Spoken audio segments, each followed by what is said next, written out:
All right, let's talk about adding and subtracting. So let's see if it'll let me do this here.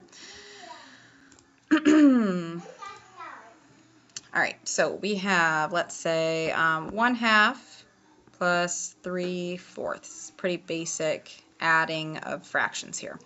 So to be able to add fractions, we have to have the same denominator. To get the same denominator, I have to see if I can get them to match. Let's see. So we have 4 on the bottom with 3/4, and we have 2 on the bottom with 1/2. I can change that 2 to a 4 by multiplying by 2. Whatever I do to the bottom, I have to do to the top. So 2 times 2 is 4. 2 times 1 is 2. And then I'm going to keep 3/4 the same. Now that my denominators match, I can add my numerators. So I have 4 still on the bottom. 9 plus 3 equals 5. So I have 5/4, or 1 1/4.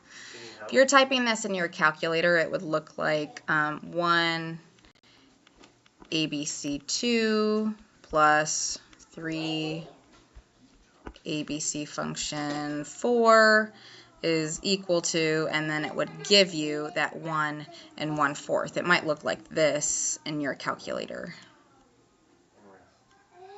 This means 1 1/4 in your calculator. Okay, yeah, that's adding, subtraction. Or, I'm sorry, adding. Let's erase some of this stuff now. Oops.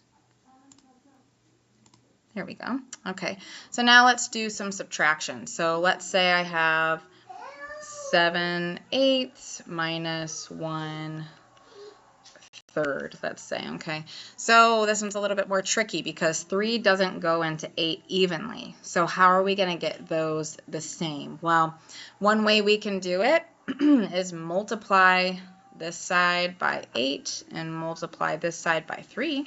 That would get us the same denominator. So let's do that. So 7 times 3 is equal to 21.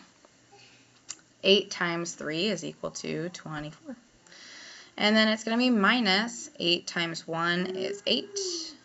And 3 times 8 is 24. So now we have the same denominator, and we can subtract. So 21 minus 8 will give us, we have 24 on the bottom, and then that's going to be 13.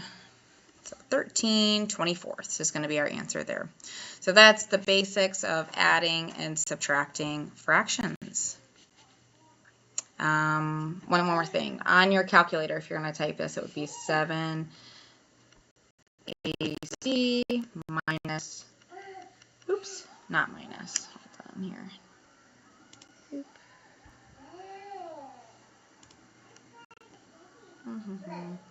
Well, 7 ABC, and then it would be 8, and then minus 1 ABC 3 equals, okay, and then that's going to give you 13 with this little symbol, meaning a fraction bar in your calculator, 24. So that's how you were doing it in your calculator.